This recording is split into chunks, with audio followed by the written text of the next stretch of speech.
Alors je redis bonjour à tout le monde. Je voudrais vous remercier d'être ici. Et j'espère que vous n'êtes pas venus pour écouter un homme. Vous êtes venus pour entendre la parole de Dieu. Amen. Et donc nous sommes heureux d'être ici en Martinique avec vous. Parce que je suis sûr que Dieu veut bénir tous ceux qui sont ici. Il veut même bénir tous les hommes. Et je voudrais vous parler ce matin d'un homme. La Bible parle beaucoup de cet homme parce qu'il est très important. C'est grâce à cet homme que nous pouvons connaître Dieu. C'est grâce à cet homme que Jésus est descendu du ciel pour venir sur la terre. Vous savez comment cet homme s'appelle? Abraham. Abraham. Vous avez entendu parler d'Abraham? Abraham, c'était un homme qui vivait il y a 4000 ans. Ça fait loin, hein? Mais c'était un homme comme nous. Et c'était un homme qui ne connaissait pas Dieu. C'était un homme qui adorait des idoles. Vous savez qu'est-ce que c'est des idoles, les enfants? C'est des statues, c'est des faux dieux, c'est des dieux qui ne sont pas des vrais dieux. Et il adorait les idoles, mais un jour, le vrai Dieu lui a parlé. Il ne connaissait pas le vrai Dieu, mais le vrai Dieu connaissait Abraham, et il connaissait son cœur. Parce que le vrai Dieu, il connaît nos cœurs. Même si on ne connaît pas Dieu, lui, il nous connaît. Il a parlé à Abraham. Et quand Abraham a compris que c'était le vrai Dieu qui lui parlait, Abraham a ouvert son cœur et il a écouté Dieu. Il a obéi à Dieu. Et Dieu lui a demandé quelque chose qui était difficile. Il lui a demandé de quitter son pays, de quitter sa famille, de quitter ses amis, de quitter tout le monde et d'aller quelque part où il ne connaissait pas. Il est parti avec sa femme. Il est parti avec son neveu et il est parti avec ses troupeaux. Il avait des troupeaux, des brebis, des moutons. Et il est parti sans savoir où il allait. Il a quitté tout le monde. Alors si un Dieu un jour vous parle et vous dit ça, qu'est-ce que vous faites vous? Il dit, tu quittes ton pays, tu quittes ta famille, tu quittes le beau pays de Martinique. Et tu vas, sans savoir où tu vas aller, mais Dieu va te dire en chemin où tu vas aller. Il faut quand même la foi pour faire ça. Et il faut être confiant. On ne sait pas où on va, mais Dieu dit, t'inquiète pas, c'est moi qui te conduis. Alors il a obéi. Et chaque fois que Dieu lui parlait,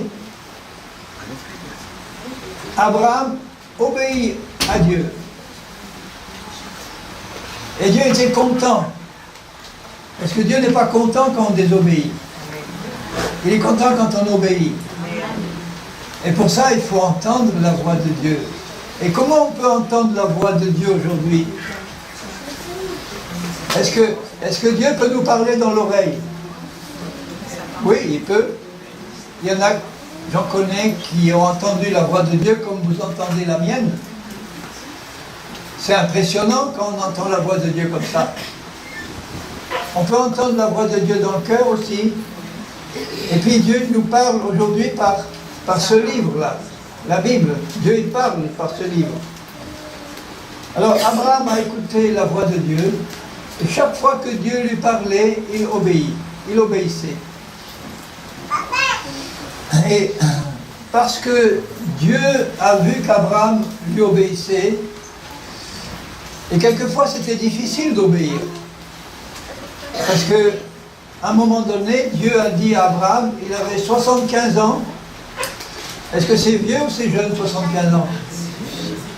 C'est jeune? Voilà, on peut dire c'est jeune. Ça dépend qu'est-ce qu'on a dans la tête. Il y a des gens qui se pensent vieux, ils ont 50 ans et ils croient qu'ils sont déjà très vieux. Il y en a qui ont 80, 90 ans, ils sont jeunes parce que dans leur tête, ils font confiance à Dieu qui a dit « je te rajeunis ». Dieu il nous rajeunit comme l'aigle. Alors moi je crois que Dieu me rajeunit comme l'aigle. Amen.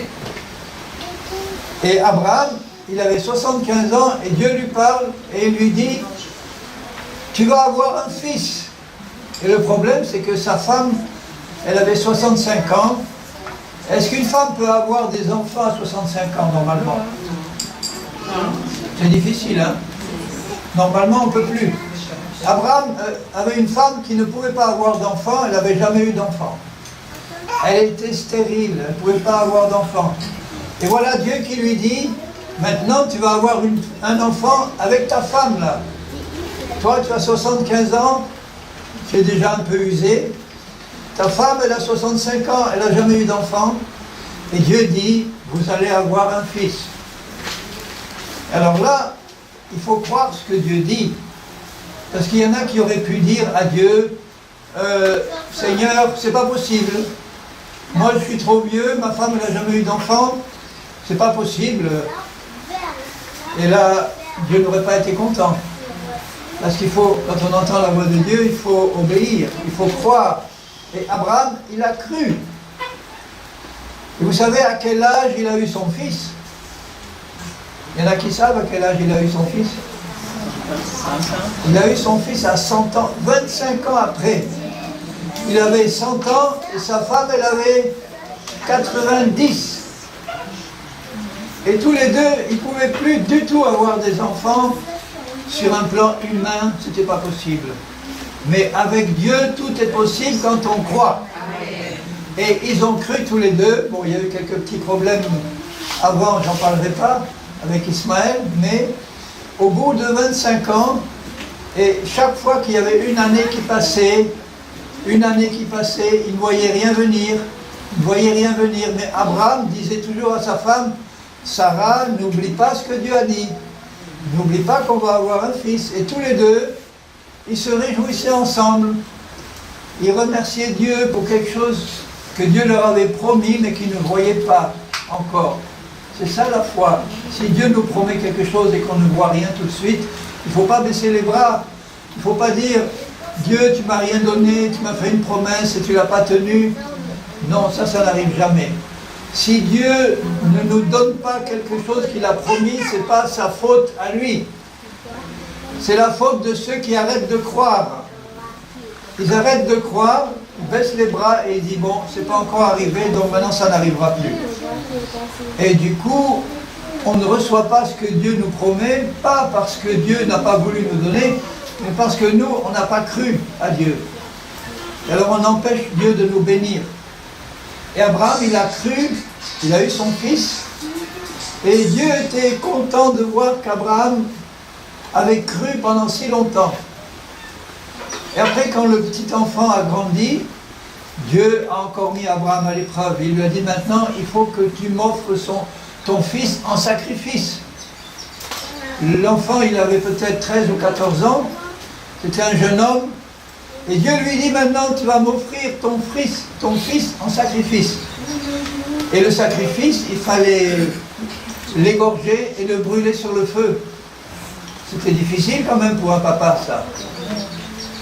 Et Dieu lui avait dit, Abraham, avec ce fils-là, de ce fils-là vont sortir beaucoup de nations, beaucoup de peuples vont sortir de ce fils que tu vas avoir.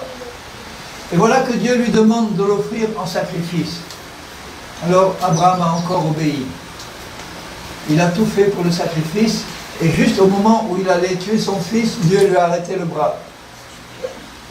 Il lui a dit, Abraham, c'est pas la peine de tuer ton fils, je vois que tu as voulu m'obéir, tu étais prêt à le faire.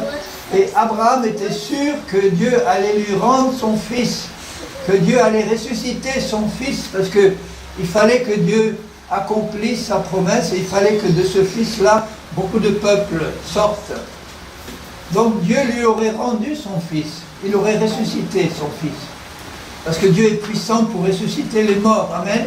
Amen. Dieu a ressuscité Jésus, son fils, après 3 jours et 3 nuits dans la tombe.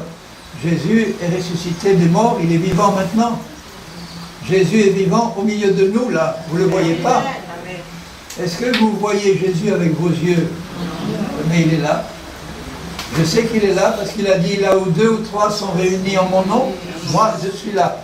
Et il est aussi dans le cœur de tous ceux qui lui ont donné leur cœur.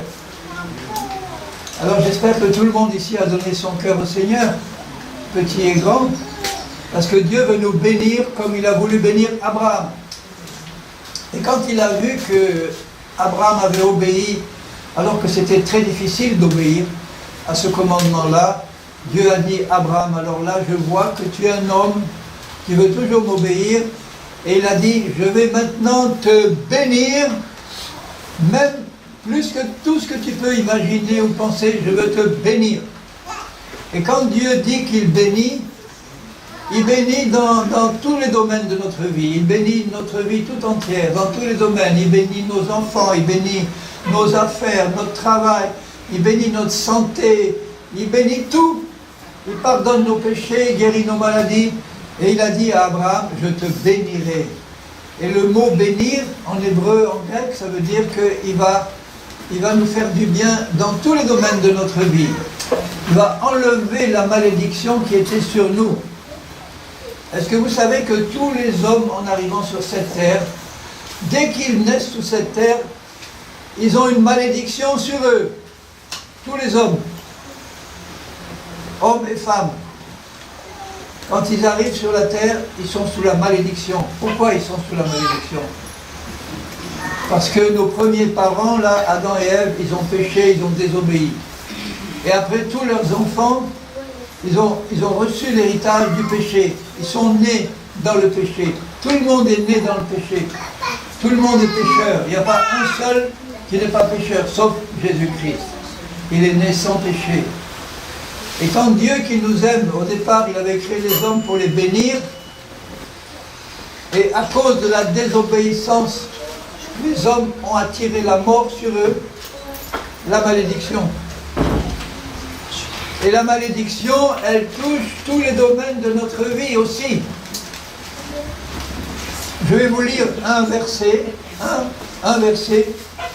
dans l'Épître aux Galates, au chapitre 3,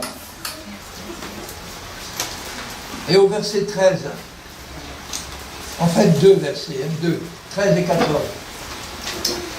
Alors voilà ce que Paul dit, il nous dit à nous, Christ nous a rachetés de la malédiction.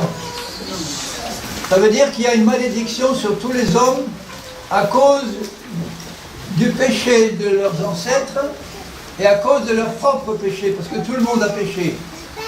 Alors je pose la question, est-ce qu'il y en a un ici qui n'a jamais péché? Levez la main. Je ne vois pas bien. Il n'y a pas de main qui se lève. Ah, il y en a un qui n'a jamais péché. Qui lève la main. Est-ce que tu as jamais menti? Jamais. Jamais. Est-ce que tes parents sont nés dans le péché? Hein? Est-ce que tes parents sont pécheurs? Pécheur? Moi, je suis pécheur. Toi, tu es pécheur? Ben voilà. Un pécheur, il pêche. Ça veut dire que quelquefois, on fait quelque chose que Dieu interdit. Il nous dit par exemple, il faut aimer tout le monde, il faut aimer tes ennemis même. Alors, est-ce que tu aimes tous tes ennemis? Est-ce que tu aimes tous ceux qui te font du mal? Non. Ah voilà, alors tu pêches. Tous les hommes sont pécheurs, mais Dieu aime les pécheurs. Il n'aime pas le péché, il aime le pécheur. Il aime tous les hommes, parce qu'il les a créés, il veut les bénir. Mais il ne peut pas nous bénir comme ça. Il faut d'abord que la malédiction qui est sur nous soit enlevée. Et c'est pour ça qu'il est dit que Christ nous a rachetés. Qu'est-ce que ça veut dire racheter? Il n'a pas dit acheter, il a dit racheter. Parce que on était esclave du diable. À cause du péché, bon, le diable c'est le premier qui a péché contre Dieu. C'était un séraphin, c'était un ange, super ange dans le ciel, et lui aussi a péché un jour, et il est devenu Satan. Alors qu'avant c'était un chérubin, c'était un ange magnifique, le second après Dieu dans le ciel. Et quand lui a péché, il est devenu Satan, le méchant. Et après, il a séduit Adam et Ève pour les faire tomber dans le péché. Et tout le monde a péché ensuite, tous les hommes ont péché. Pas un seul n'a pas péché. Et à cause de ça, la malédiction est venue. Et quand Jésus a été envoyé par son Père, il nous a rachetés de la malédiction. Ça veut dire qu'on était esclaves du péché, esclaves du diable. Et Jésus a dû payer un prix pour racheter ces esclaves-là, pour les affranchir, pour qu'ils ne soient plus esclaves de ce méchant maître qui s'appelle le diable. Là. Il nous a rachetés et il est dit qu'il nous a rachetés par son sang. C'est le sang de Jésus qui a été versé, qui a été le prix pour nous racheter. Il a payé ce prix à Dieu. Puisqu'on était sous la malédiction, Dieu dit « je veux les bénir ». Mais avant de les bénir, il faut qu'ils arrêtent d'être esclaves de Satan. Vous savez, un esclave qui est l'esclave d'un mauvais maître, on ne peut pas lui faire du bien à cet esclave si on ne l'a pas racheté de ce mauvais maître, si on ne l'a pas fait sortir de l'esclavage. Et il faut payer un prix pour ça. Alors, Dieu a envoyé Jésus et il a dit tous les hommes sont esclaves de Satan, tous. Et moi je les aime et je veux les sortir de la malédiction. Et son père lui a dit oui, mais il y a un prix à payer pour ça. Et le prix, est-ce que tu es prêt de payer avec ta vie, avec ton sang? Est-ce que tu es prêt à donner ta vie pour que ton sang rachète tous ces esclaves-là? Et Jésus a dit oui, j'accepte. Je vais descendre sur la terre. Il est né d'une femme, la Vierge Marie, il est sorti de la Vierge Marie, sans péché, lui n'a jamais péché. Il n'a pas hérité le péché de ses ancêtres. Il est né sans péché et c'est pour ça que sur la croix, il a pu verser son sang pur pour nous racheter. Maintenant, le prix est payé. Maintenant, tous les esclaves sont libres. Mais il y en a qui ne le savent pas. Par exemple, on a connu ça en Amérique quand le président américain, un président qui s'appelait Lincoln, il a décidé un jour, il a signé un décret pour que tous les esclaves des États-Unis soient libres. Il a signé le décret et tous les esclaves du Sud étaient libres au moment où Lincoln a signé le papier. Mais il y a encore des esclaves qui sont restés esclaves pendant des années. Pourquoi? Parce que leurs maîtres ne leur ont pas dit qu'ils étaient libres. Leurs maîtres ont caché, ils ne leur ont pas montré le décret du président. Ou ils leur ont menti. Ou bien il y a aussi des esclaves qui ont vu le papier mais qui n'ont pas cru. Leur maître leur a dit non, c'est pas vrai, n'écoute pas. Et le résultat, c'est qu'ils sont restés esclaves alors qu'ils étaient libres déjà. Vous voyez ce que je veux dire? Là maintenant, pour les hommes du monde entier, puisque Jésus-Christ a payé le prix pour les hommes du monde entier, mais il y a beaucoup d'hommes du monde entier qui ne le savent pas, que Jésus les a libérés. Ils restent esclaves du diable alors que le prix du rachat a été payé. Et c'est dommage. Et il y a même encore beaucoup de chrétiens qui sont encore esclaves de Satan dans un domaine ou dans un autre parce qu'ils ne savent pas vraiment de quoi Jésus les a rachetés, de tout, de toute la malédiction qu'il nous a rachetés. Alors moi je vous annonce à tous une bonne nouvelle, c'est que le prix a été payé pour qu'on soit libre et que maintenant on change de maître. On abandonne le mauvais maître qu'on avait avant, le diable, parce qu'on a accepté le nouveau maître qui s'appelle Jésus. On a accepté de croire à ce que Dieu nous dit. On a dit, bon, puisque le prix de mon rachat a été payé, il n'est pas question que je reste esclave. Maintenant, je vais quitter mon ancien maître et je vais aller vers mon nouveau maître qui s'appelle Jésus. Et là, maintenant, Dieu peut nous bénir. Parce que la malédiction est enlevée. Alors je relis, écoutez bien ce qui est écrit là. Écoutez bien, ouvrez bien les oreilles de votre cœur et les oreilles de votre tête. Donc d'abord les oreilles de la tête et après les oreilles du cœur. Il dit, Christ nous a rachetés de la malédiction, puisque lui, il est devenu malédiction à notre place. La malédiction qui était sur nous, elle est tombée sur lui. Il a dit, j'accepte la malédiction sur moi pour que tout le monde soit libéré de la malédiction qui était sur lui. Parce qu'il est écrit, maudit est celui qui est pendu au bois. Il a été attaché, cloué au bois de la croix. Et là, sur la croix, il a porté sur lui le péché, les péchés du monde entier. Il a porté la malédiction, il a porté la condamnation, il a été condamné à notre place, il a été battu pour nous, il a été cloué pour nous, il a été percé pour nous, et toute la malédiction qui était sur nous est tombée sur lui. Et maintenant, on est libre si on croit. Si on ne croit pas, on n'est pas libre. Si on croit, on est libre. Alors écoutez la suite. Moi, je vous demande un peu d'attention, parce que c'est important la suite.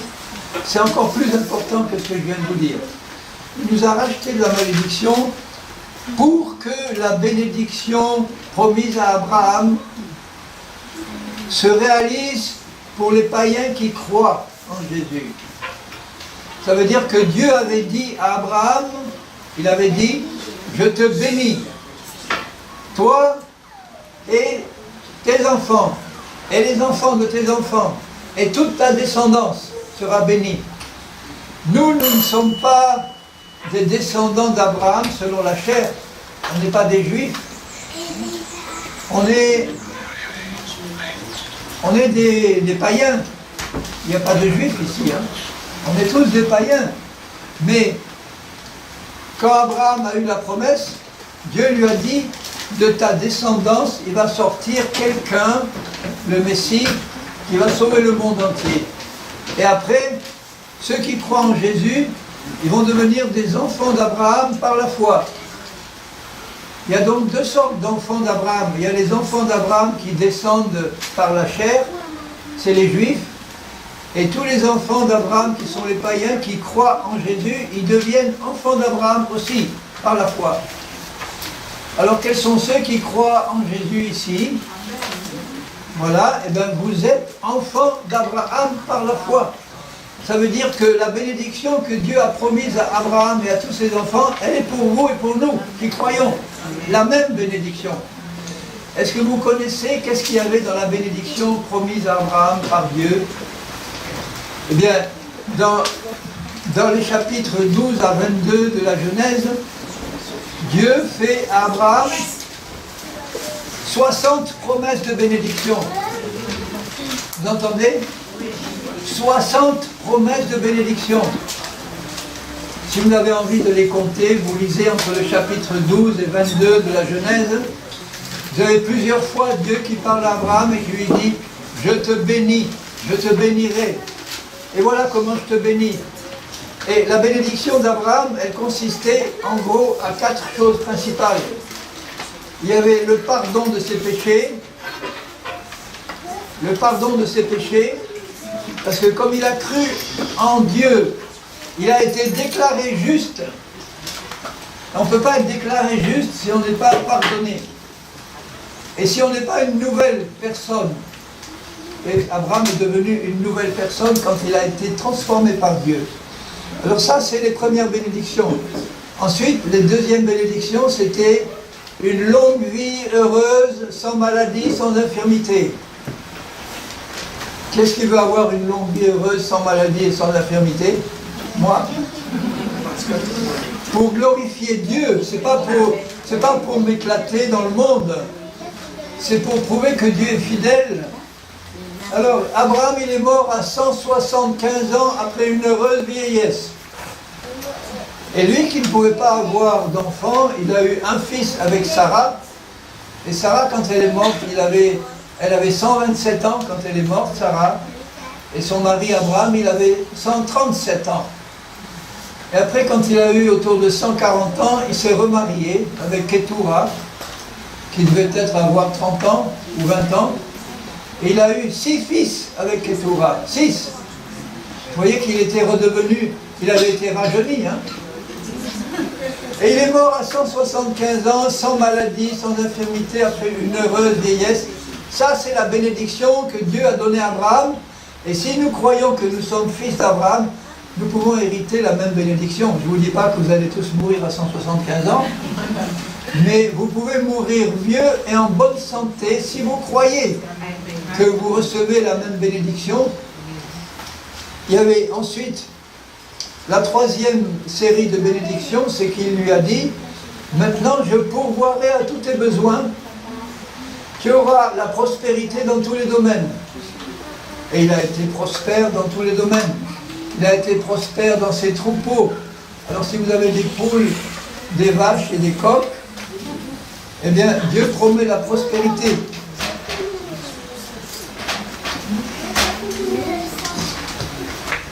La prospérité que Dieu promet, ça ne veut pas dire que vous allez devenir très riche. C'est pas ça la vraie prospérité.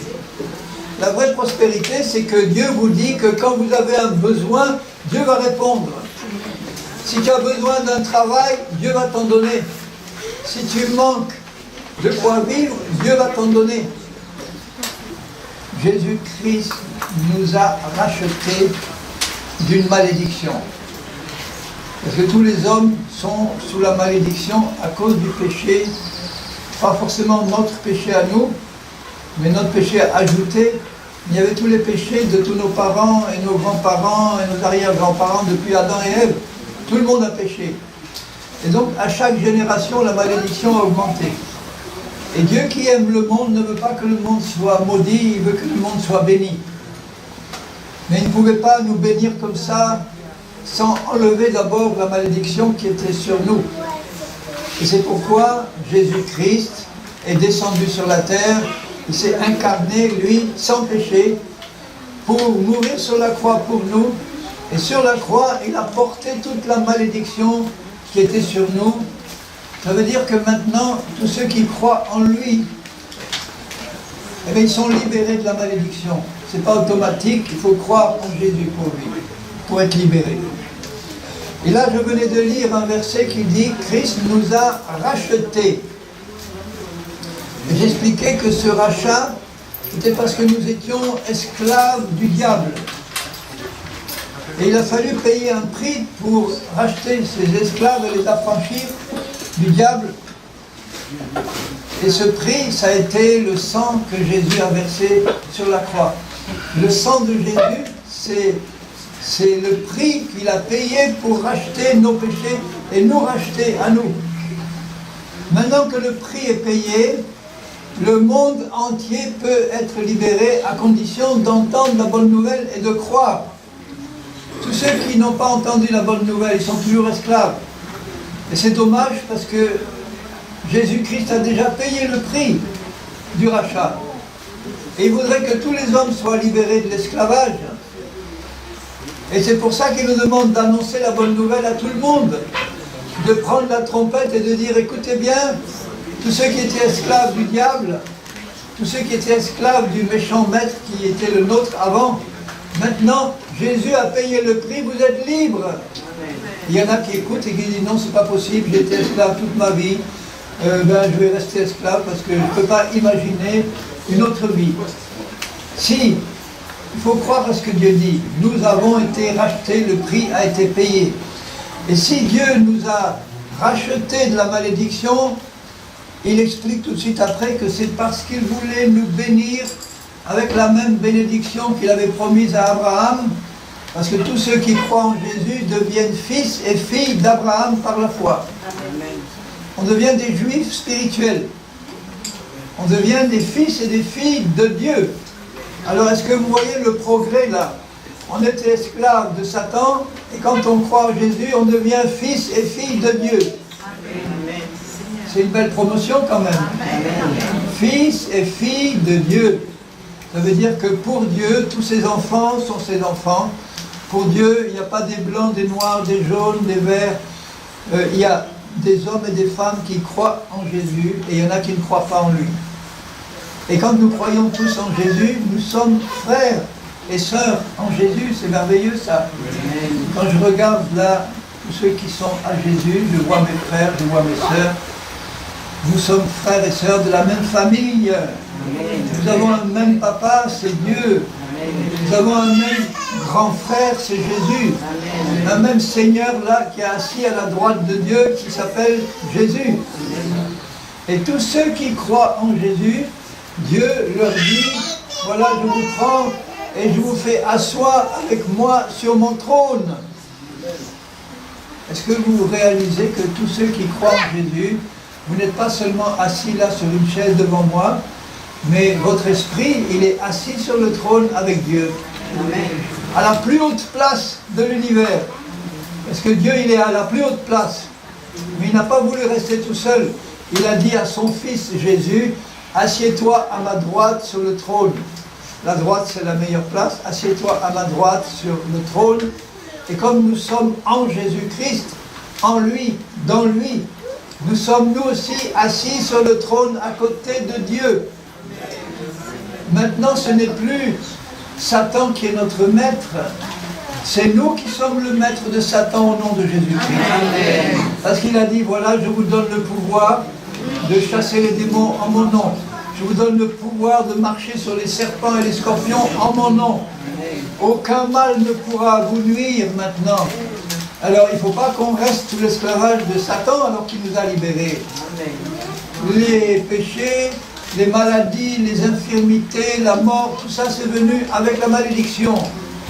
Et maintenant que Dieu dit maintenant que la malédiction elle est levée, elle est enlevée, la bénédiction elle est pour toi si tu crois et si tu veux. Quels sont ceux qui veulent être bénis là ici? Levez la main si c'est le cas, si vous voulez être bénis par Dieu. Puisque celui qui a payé le prix a payé le prix du rachat, afin que la bénédiction d'Abraham ait pour les païens son accomplissement en Jésus-Christ. Ça veut dire, écoutez bien, ça veut dire que toutes les bénédictions promises à Abraham, elles sont pour les enfants d'Abraham, et nous sommes les enfants d'Abraham par la foi, en Jésus-Christ. Et j'étais en train d'expliquer, juste avant que vous veniez, que Dieu a fait 60 promesses de bénédiction à Abraham, et ces 60 promesses-là, elles sont pour nous, plus d'autres bénédictions qui se sont rajoutées avec Jésus-Christ, que Abraham n'avait pas. Alors déjà, nous avons les 60 bénédictions d'Abraham, plus toute une série de bénédictions qui ont été rajoutées par Jésus-Christ, pour tous ceux qui croient. C'est quand même un héritage important, un héritage intéressant. Imagine que tu es quelqu'un de très pauvre, tu n'as rien, ou très peu, et puis là un jour il y a un notaire qui t'envoie une lettre en disant « Voilà, vous aviez un oncle en Amérique, vous ne saviez pas, mais quand il est mort, il n'avait pas d'héritier, on a fait des recherches, et c'est toi qui es l'héritier maintenant de toute la fortune. » Et toi tu regardes ça et tu dis « Mais ça c'est une plaisanterie ça, c'est pas possible ça. Toute ma vie j'ai été pauvre et misérable, j'ai jamais entendu dire que j'avais un oncle en Amérique qui était riche, donc ça c'est une plaisanterie, je n'y crois pas. » Et tu prends la lettre et tu la mets à la poubelle. Alors qu'est-ce qui va se passer? Ça veut dire que l'héritage qui est vraiment à toi, tu ne vas pas en profiter. Et tu vas rester pauvre et tu vas continuer à mendier alors que tu as un gros héritage et tu ne peux pas tirer dedans parce que tu n'as pas cru. Et alors là, Dieu nous a laissé un testament. Vous savez ce que c'est un testament? Il y a quelqu'un qui fait un testament, et ce testament, on ne peut pas l'ouvrir tant que la personne n'est pas morte. Alors Jésus-Christ est mort pour nous, et il est ressuscité pour que tout ce qu'il y a dans son testament-là, il veille pour que nous, on puisse en profiter. Le mort est redevenu vivant pour pouvoir faire en sorte que tous ceux qui croient en lui reçoivent l'héritage, reçoivent tout ce qui est écrit dans le testament de Dieu.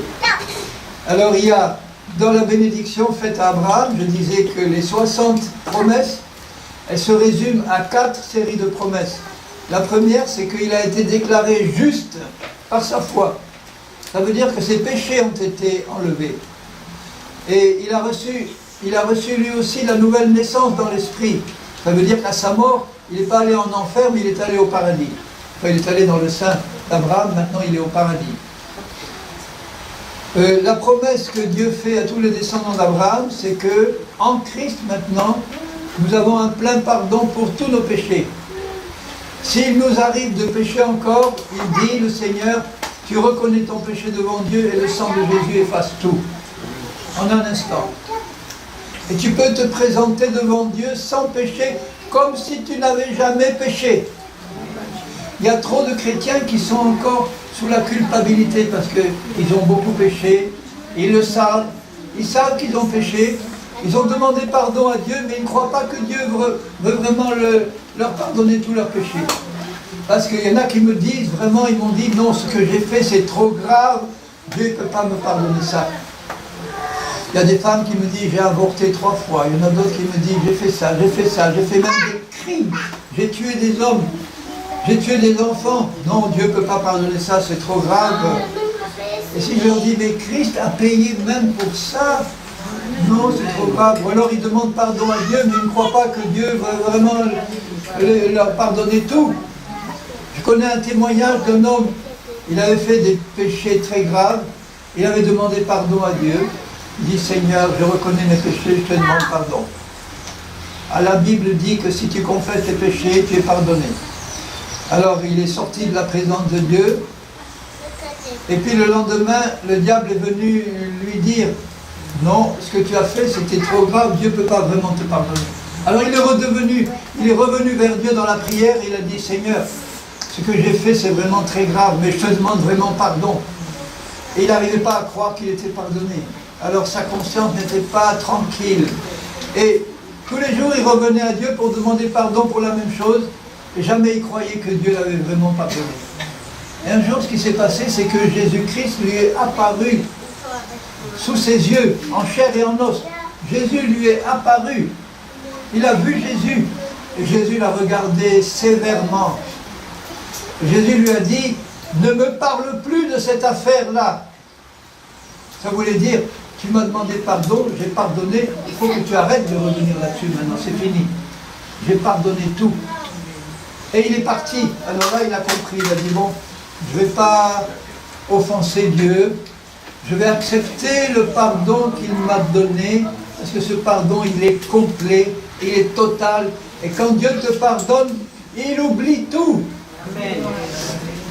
Seulement si toi, tu ne pardonnes pas, Jésus dit que si tu ne pardonnes pas, quand toi, tu as été pardonné par Dieu.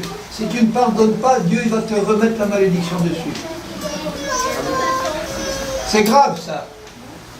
Je connais des chrétiens qui me disent, qui me disent, non, ce qu'on m'a fait c'est trop grave. Tu ne peux pas imaginer à quel point tel homme m'a fait souffrir, telle femme, ou ma femme, ou mon mari, m'ont fait souffrir terriblement. Et je ne peux pas pardonner, c'est trop sérieux, j'ai trop souffert, je ne peux pas pardonner. Moi je lui dis, tu ne veux pas pardonner. C'est toi qui ne veux pas pardonner. Parce que si tu avais compris que toi, Dieu t'a pardonné, Dieu maintenant, il a payé le prix pour t'empêcher d'aller en enfer. Jésus a payé le prix pour toi, il a tout pardonné. Et toi, tu ne veux pas pardonner une petite dette? Parce que le prix de tes péchés contre Dieu sont beaucoup plus graves que les offenses que tu as reçues toi. Alors maintenant que tu as compris que Dieu t'a pardonné, il te donne la force de pardonner à tout le monde. À tous les méchants qui t'ont offensé, maintenant tu vas les aimer parce que tu comprends que Dieu t'a aimé toi. Et Dieu t'a pardonné toi. Et il t'a rendu capable de pardonner maintenant. Parce que tu as compris que Dieu t'a pardonné à toi. Quand j'ai compris que Dieu m'a pardonné à moi, j'ai compris que Dieu avait payé le prix pour moi, j'ai dit maintenant j'ai compris, tous ceux qui m'offensent, il n'y a aucun problème pour leur donner un plein pardon. Je pardonne à tout le monde. C'est pas pour ça qu'il faut m'offenser, mais frère, je pardonne à tout le monde. Et avec Jésus, on a un crédit de pardon qui est illimité. Vous savez ce que c'est un crédit? Vous allez à la banque, vous faites un crédit.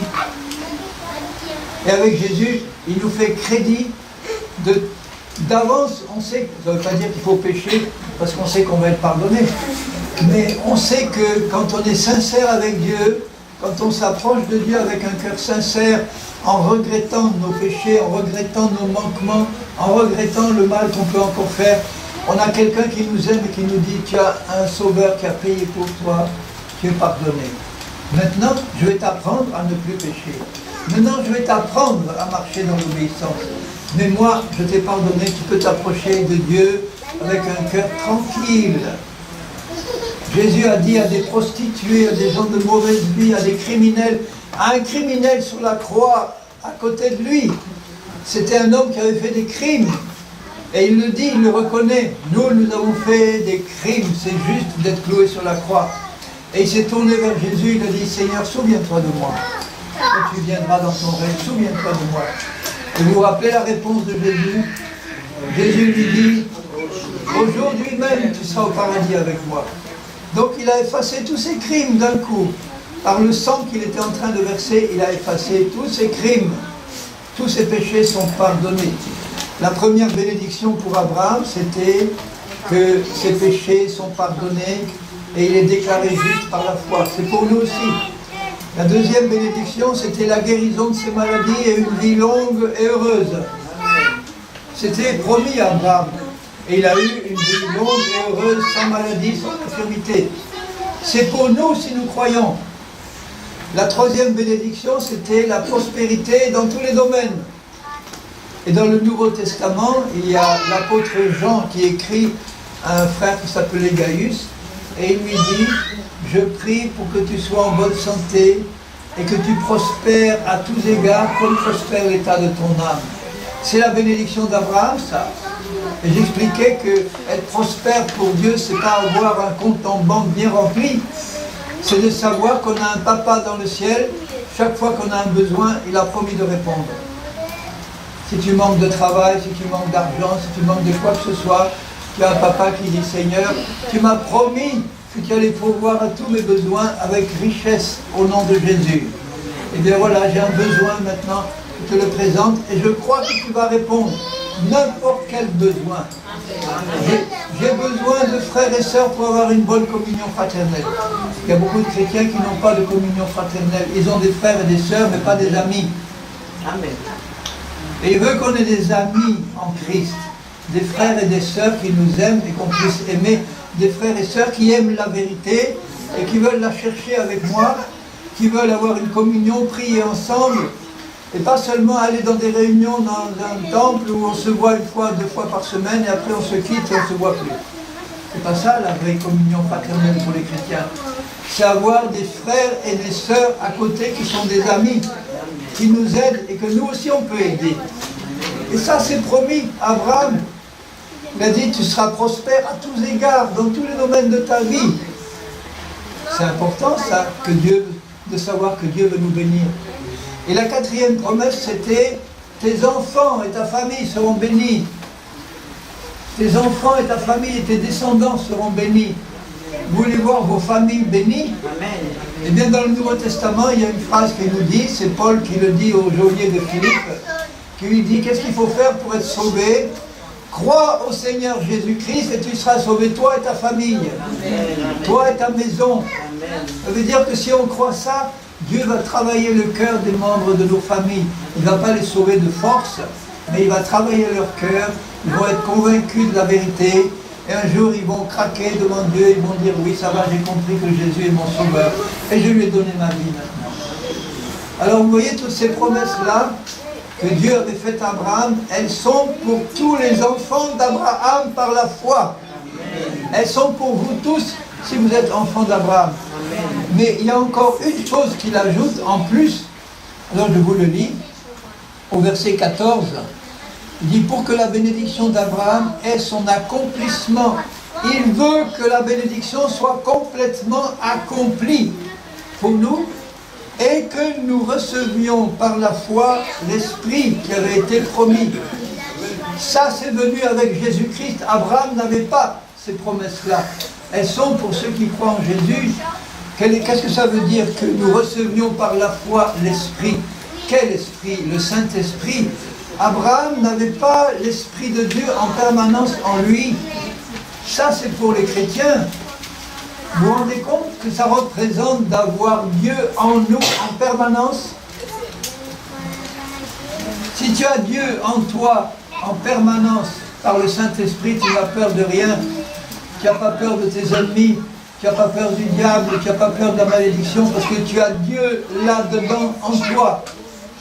Il n'est pas seulement dans ta maison, il n'est pas seulement là-haut dans le ciel, il est dans ton cœur, là avec toi, toute la journée, toute la nuit. Si vous êtes dans votre maison tout seul, là, et que vous avez beaucoup de problèmes, le diable est là et il essaie de vous faire peur. Il essaie de vous parler en vous disant « tu ne vas pas t'en sortir, c'est trop grave ». Et si Jésus vient vous trouver dans votre maison, vous le voyez, il vous parle et il vous dit « voilà, maintenant je vais vivre dans ta maison avec toi jour et nuit. Je serai avec toi tout le temps et tu vas me voir. Les autres ne me verront pas, mais toi tu vas me voir toute la journée. » Est-ce que votre cœur serait inquiet? Non. Maintenant, vous allez au marché, Jésus est là à côté de vous, vous le voyez, personne d'autre le voit, et il vous parle, il vous rassure, il dit, tu vois, tu me vois, si tu as un besoin, tu as un problème, parle-moi, je suis là à côté. Alors tu as tes ennemis qui essayent de t'attaquer, Jésus est là et il te dit, t'inquiète pas, je suis là, tu vois. Vous n'auriez aucune crainte. Eh bien, il ne faut pas l'avoir, puisque Jésus a dit, je suis avec vous tous les jours, jusqu'à la fin du monde. Le problème, c'est qu'on ne le voit pas, mais il nous demande de croire parce qu'il a dit « Je suis avec vous tous les jours ». Et quand je sais que Jésus est avec moi, je n'ai peur de rien ni de personne. Seulement la crainte de Dieu, la bonne crainte de Dieu, qui est le respect de Dieu et le désir de lui obéir et de lui plaire. Alors maintenant, quelles sont les bénédictions qui se sont ajoutées avec Christ pour nous les chrétiens? Eh bien, c'est celle d'avoir le Saint-Esprit en permanence, ça c'est important. C'est la promesse de faire partie de l'épouse de Jésus-Christ. Abraham n'avait pas cette promesse-là. Dieu n'a pas dit à Abraham, tu feras partie de l'épouse de Christ. Et il dit aux chrétiens, tu vas faire partie, si tu crois, de l'épouse de Jésus-Christ. Est-ce que c'est beau, est-ce que c'est important de faire partie de l'épouse de Jésus? C'est merveilleux ça, de savoir que pour l'éternité, tous ceux qui croient à cette promesse vont faire partie de l'épouse de Jésus. Et l'épouse de Jésus, c'est celle qui écoute la voix de son maître et qui obéit. Chaque fois que son maître lui donne un ordre, elle obéit parce qu'elle l'aime. Ensuite, il y a la promesse que cette épouse, elle va être enlevée à la rencontre de Dieu et qu'elle sera pour toujours avec lui et qu'elle va régner avec lui dans l'éternité. Ça, Abraham n'avait pas cette promesse-là. D'avoir le Saint-Esprit, d'être l'épouse de Jésus et de régner avec Jésus pendant le millénium et dans l'éternité. Et puis il y a une promesse qui est très importante pour nous aujourd'hui, c'est qu'avec Jésus on peut marcher par l'Esprit et plus par la chair. Abraham n'avait pas cette promesse. Abraham avait le pardon de ses péchés, il avait la nouvelle naissance, mais il ne pouvait pas marcher par l'Esprit. Ça veut dire qu'il ne pouvait pas surmonter la puissance de la chair. Et puis, on a vu dans la vie d'Abraham, il a fait des choses qu'aujourd'hui, si un chrétien fait ça, on dirait, mais c'est pas possible. Il a laissé Pharaon prendre sa femme. Lui, il recevait des cadeaux de Pharaon, des troupeaux, des richesses, de l'argent. Et sa femme, elle allait coucher avec Pharaon. Et lui, il était tranquille. Il recevait les cadeaux. Et il serait, moi, un chrétien, il n'aurait pas fait ça. Il n'aurait pas accepté ça. Il aurait dit non, je ne permets pas ça, je fais tout, Seigneur, c'est pas normal. Et Sarah, elle n'aurait pas accepté ça non plus, si elle avait été chrétienne aujourd'hui. Elle aurait eu les moyens de se défendre. Elle aurait eu les moyens de ne pas faire ce que Pharaon voulait. Eh bien, Abraham ne pouvait pas marcher par l'esprit, il marchait par la chair, bien souvent. Mais c'était un homme qui avait un cœur pour Dieu. Donc même s'il faisait des choses qui étaient quelquefois pas agréables à Dieu, dans son cœur, il retournait toujours à Dieu. Il revenait toujours à Dieu et finalement, il voulait toujours rester avec le Seigneur.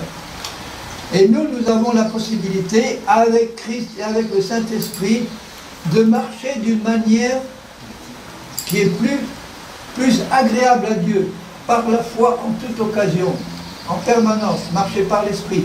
Là, je n'ai pas le temps d'expliquer en détail ce que c'est que marcher par l'Esprit, mais en tout cas, je vous dis que c'est une promesse que Dieu fait aux chrétiens, que tu ne vas plus être contrôlé. Si je résume ça, ça veut dire que pour nous chrétiens, nous sommes libérés de la puissance du péché parce que Dieu nous a fait mourir avec Christ au péché. Quand Christ est mort, nous sommes morts avec lui. Et vous savez qu'un mort, il ne pêche plus s'il est avec Dieu, bien sûr. Un mort, il n'est plus coléreux. Un mort, il ne réagit plus mal quand on le donne des coups de pied. Un mort, il est mort, c'est fini. Eh bien, quand Jésus est mort, nous sommes morts avec lui. On est mort pour le monde, on est mort pour Satan, on est mort pour le péché, on est mort pour tout ça. Et il nous a ressuscités à une vie nouvelle, qui est une vie qui est celle de Jésus. Et quand nous sommes chrétiens, il va nous apprendre à marcher selon cette vie-là. À nous dire, je vais t'apprendre à ne plus pécher. Tu ne vas pas simplement demander pardon chaque fois que tu pêches, ça c'est bien, il faut le faire. Mais je vais t'apprendre à pécher de moins en moins. Je vais t'apprendre à ne plus pécher parce que maintenant la promesse qui est pour toi, c'est la perfection absolue en Christ. Vous voyez que la bénédiction pour les chrétiens, elle est grande. Toutes les bénédictions d'Abraham, plus celles de Christ, elles sont pour nous si nous croyons. Maintenant, je vais faire un premier appel tout simple. Peut-être que vous avez une religion chrétienne.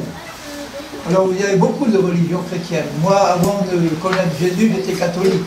Catholique né à Lourdes en plus. Donc, un bon catholique de la bonne catégorie, hein, né à Lourdes.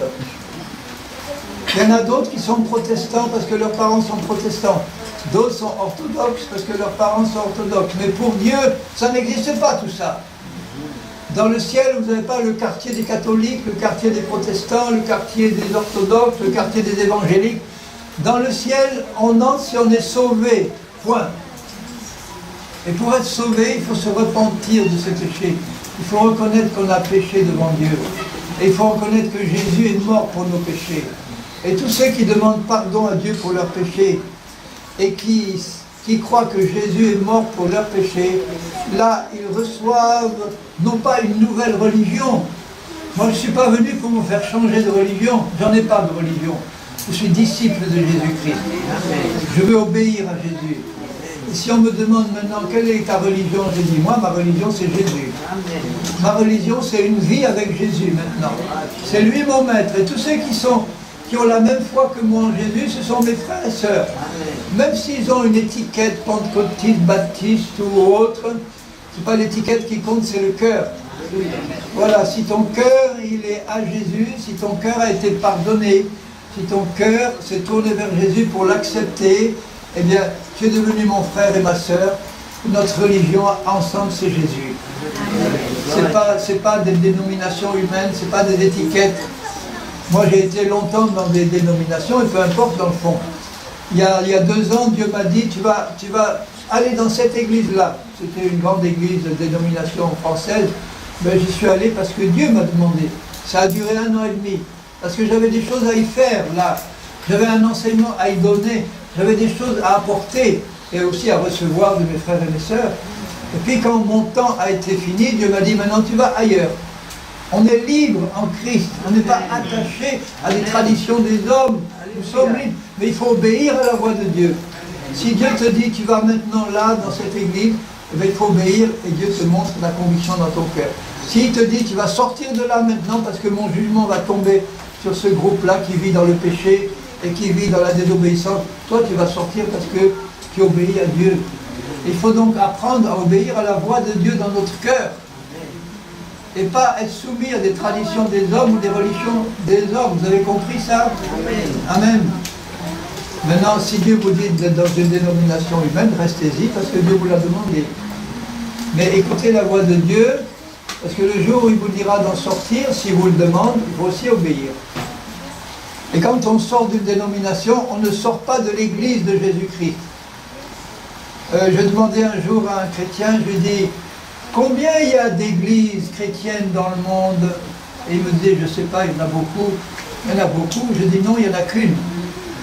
C'est l'église de Jésus-Christ. Il dit, ah, où elle est celle-là? Ben, c'est tous ceux qui ont reconnu leur péché, qui ont accepté Jésus comme leur Seigneur et Sauveur. Ils sont entrés dans la véritable église de Dieu. L'église qui est composée de tous ceux qui croient en Jésus et qui sont nés de nouveau en lui, qui ont demandé pardon pour leurs péchés. Voilà, eux, ils forment l'église de Jésus. Et pour Dieu, il n'y en a qu'une seule. Alors, est-ce que vous faites partie de l'église de Jésus-Christ? De la seule église qui compte pour lui. Maintenant, je vais faire un appel tout simple. Je vais dire, s'il y en a ici quelques-uns qui ne sont pas sûrs que leurs péchés sont pardonnés, parce qu'ils n'ont pas encore vraiment cru que Jésus est leur sauveur, ils n'ont pas compris encore. Je vais prier pour vous pour que maintenant même, vous receviez la certitude que vos péchés sont pardonnés, parce que Dieu l'a dit. Je vais prier pour vous, et je vais vous aider à venir à Jésus pour recevoir le pardon de vos péchés, et pour le recevoir comme sauveur. Est-ce qu'il y en a? Levez la main s'il y en a un ou deux, quelques-uns, qui ne sont pas sûrs que leurs péchés sont pardonnés. Est-ce qu'il y en a ici? Vous êtes tous sûrs que vos péchés sont pardonnés? Oui? Vous avez tous compris que Jésus est mort pour vous? Vous l'avez tous accepté comme Seigneur et Sauveur? Amen? Ben, je me réjouis pour vous. Alors je vais encore faire un appel une dernière fois. S'il y en a un même ou une qui n'a pas fait cette démarche vis-à-vis de Jésus, qui n'a pas demandé pardon en croyant que Jésus vous a pardonné, levez la main, je prie pour vous. Seigneur, ce qui compte, c'est les cœurs. Toi seul, tu connais les cœurs, Seigneur. Tu connais nos cœurs à tous ici. Tu sais quels sont les cœurs qui ont été lavés dans le sang de Jésus. Et Seigneur, alors je te prie que nous sommes là devant toi. Au nom de Jésus-Christ, je te prie de bénir toutes les personnes qui m'écoutent ici, petits ou grands, qui sont capables de comprendre. Je te prie, Seigneur, que tu bénisses toutes ces personnes et que s'il y avait quelqu'un ici qui n'avait pas encore la certitude que tu as effacé ses péchés, eh bien, je te prie maintenant, par l'action de ton esprit dans son cœur, de lui montrer que Jésus est mort pour lui, pour elle, de lui montrer que le sang qui a été versé, c'est pour lui, c'est pour elle. Et que maintenant tu parles à son cœur et tu ouvres son cœur pour le tourner vers toi, Seigneur, pour lui donner un plein pardon. Si c'est quelqu'un qui en a besoin maintenant, donne-lui un plein pardon, Seigneur, et fais-le rentrer dans le corps de Christ, fais-le rentrer en Christ, fais rentrer cette personne-là en Christ et qu'elle y reste pour l'éternité, Seigneur. Et je te prie pour tous ceux qui sont là, qui ont déjà accepté Jésus.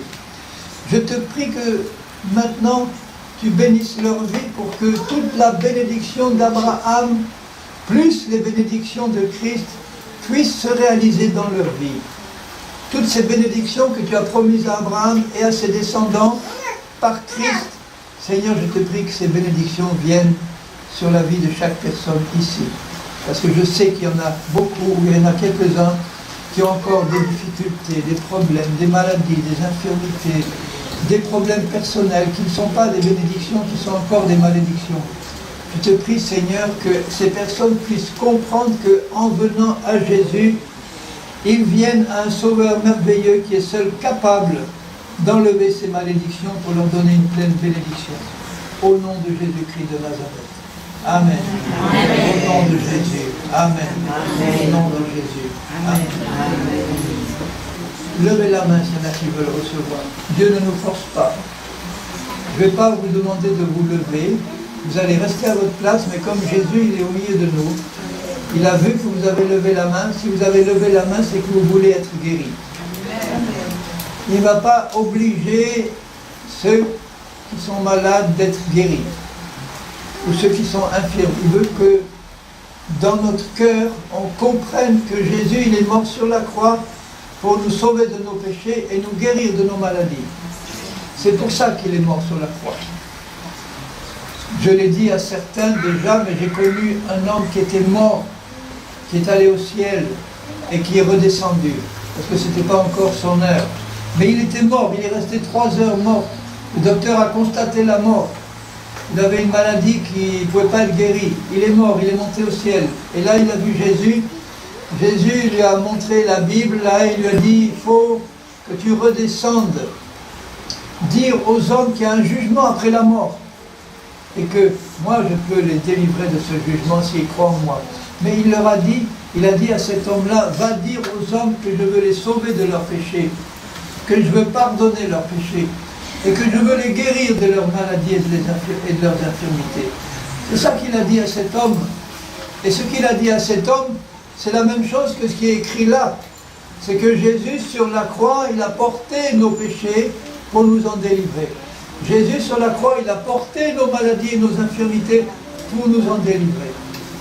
Ça veut dire que si tu crois là maintenant que cette parole de Dieu, elle est vraie pour toi, au moment où je vais commencer à prier pour vous, Jésus va s'approcher de vous et il vous tend la guérison dont vous avez besoin.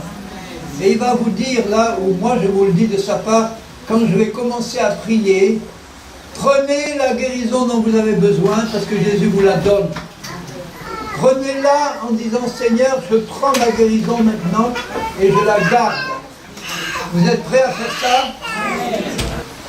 Seigneur, mon Père, Dieu, mon Père, nous venons à toi au nom de Jésus-Christ. Et Seigneur, ceux qui ont une maladie maintenant ou une infirmité et qui viennent à toi maintenant, je sais que tu es désireux, que tu veux les guérir et que tu es prêt à le faire et que tu leur offres, que tu leur présentes maintenant la guérison que tu as payée à la croix pour eux. Alors je vous demande maintenant au nom de Jésus, vous qui êtes malade ou infirme, prenez maintenant la guérison que Jésus vous tend. Jésus est au milieu de nous, il a payé le prix de ta guérison. Et maintenant, il demande que toi, tu prennes de ses mains par la foi la guérison qu'il te donne maintenant. Au nom de Jésus, je parle aux maladies et aux infirmités, aux démons, au nom de Jésus, je leur ordonne de quitter les corps maintenant. Quelles que soient les maladies, que ce soit un cancer, que ce soit n'importe quelle maladie ou infirmité, au nom de Jésus-Christ, j'ordonne que ces maladies quittent les corps maintenant. Vous partez maintenant au nom de Jésus, parce que vous avez été vaincus à la croix au nom du Seigneur Jésus. Prenez la guérison, ne vous occupez pas de ce que vous sentez ou pas. Prenez la guérison, dites merci à Jésus. Seigneur, merci parce que tu es mort sur la croix pour ma guérison aussi. Je prends aujourd'hui ma guérison et aujourd'hui je me considère comme guéri. Parce que tu l'as dit, tu as porté nos maladies et nos infirmités à la croix et par tes meurtrissures, nous avons été guéris. Nous avons été guéris. Vous voulez répéter après moi ces phrases que je vais prononcer. Vous les répétez, mais en croyant dans votre cœur que les phrases que vous prononcez, parce que vous les croyez, elles vont être vraies pour vous. Seigneur Dieu, tu es mon Père par Jésus-Christ. Je t'ai confessé comme mon Père. Parce que j'ai confessé Jésus comme mon Sauveur. Et comme mon Seigneur. Seigneur Jésus, je veux t'obéir toute ma vie. Je veux connaître ta volonté. Aujourd'hui, j'ai bien compris que tu es mort sur la croix pour moi. Que sur la croix, tu as porté mes péchés. Pour que je sois délivré de ces péchés. Mais j'ai compris aussi que tu as porté mes maladies. Tu as porté mes infirmités. Tu as porté toute la malédiction. Pour que je puisse recevoir ta bénédiction. Et là, je l'ai reçu ta bénédiction. Et je te dis merci. Je garde ta bénédiction. Et je te laisse agir dans toute ma vie.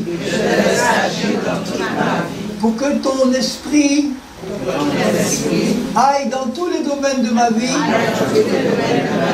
pour enlever toutes les malédictions et pour mettre ta bénédiction.